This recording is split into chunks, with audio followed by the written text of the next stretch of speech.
UCLA Bruins guard Kira Kiki Rice has already proven that she is one of the best players among her age group in this summer's ongoing FIBA Under-19 Women's Basketball World Cup 2023, but today's noon final for her Team USA against Team Spain could help the 19-year-old significantly build her legend.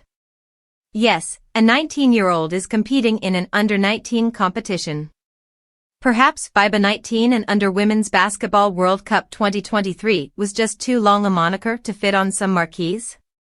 In FIBA's new preview of the matchup, the author goes uncredited. One particular matchup, between Rice and her Team Spain counterpart, is highlighted as possibly being one of the most imperative in the entire game. Rice, a 5 feet 11 inches rising sophomore guard, was voted to the Pac-12 All-Freshman team by coaches and media. She was also named to the Pac-12 All-Tournament team. Through 6 games thus far in this summer's FIBA U19 run, she is averaging 10.7 points on .432/.364/.880 shooting splits, 5.0 rebounds and 1.8 assists.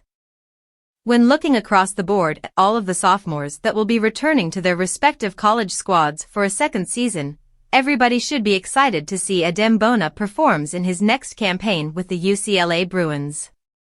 Taking head coach Mick Cronin's system into account, Bona's impact goes far beyond just his 2022 stat line of about 8 points and 5 boards across the 33 games he suited up in.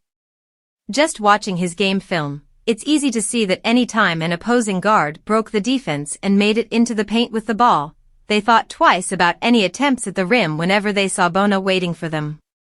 He stands at 6 feet 10 inches and weighs in at about 240 pounds and is only growing. The Bruins are still waiting to see if they could successfully bring in Adem to put together an elite front court, but even if that falls through, Bona will have even more responsibilities on his hands. He very well could have entered the 2023 NBA draft, but Bona took into account that he needed to get his shoulder healthy and polish up his game a bit more to truly become the best prospect possible.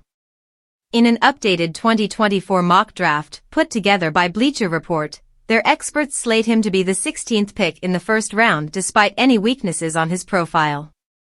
We already saw how locked in Bona was last season when he was healthy, and with some new faces coming in, he'll be expected to help mentor them while also being a top option on the floor. Former UCLA guard Johnny Juzang has agreed to return to the Utah Jazz for next season on a 2-way contract. Juzang's Excel Sports agents Sam Goldfeder and Jordan Gelter inform Adrian Wojnarowski of ESPN. This news comes off the heels of an impressive summer league showing for Juzang, as he averaged 17.8 points per contest. The Jazz are coming off a surprising 2022-23 season in which they were more competitive than many thought they would be, and now they will be looking ahead to possibly trying to go for a playoff spot this coming season. The former UCLA product really struggled from deep last season in the NBA, shooting just 23.8%. But through the summer league, he showed some flashes of what he could be.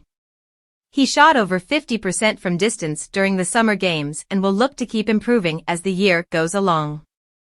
In his junior year with the Bruins, Juzang averaged 15.6 points and 4.7 rebounds per game.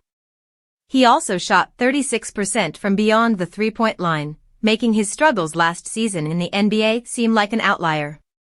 During his time with UCLA, Juzang was a part of the team that went on a magical run to the NCAA Final Four in 2020-2021.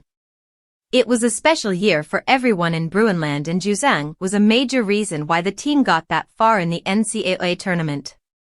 In their heartbreaking loss to Gonzaga, he scored 29 points, but it just wasn't enough to get the victory for this team.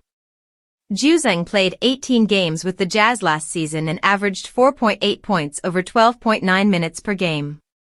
With this new 2-way designation, he will look to try and carve out a bigger role within the team.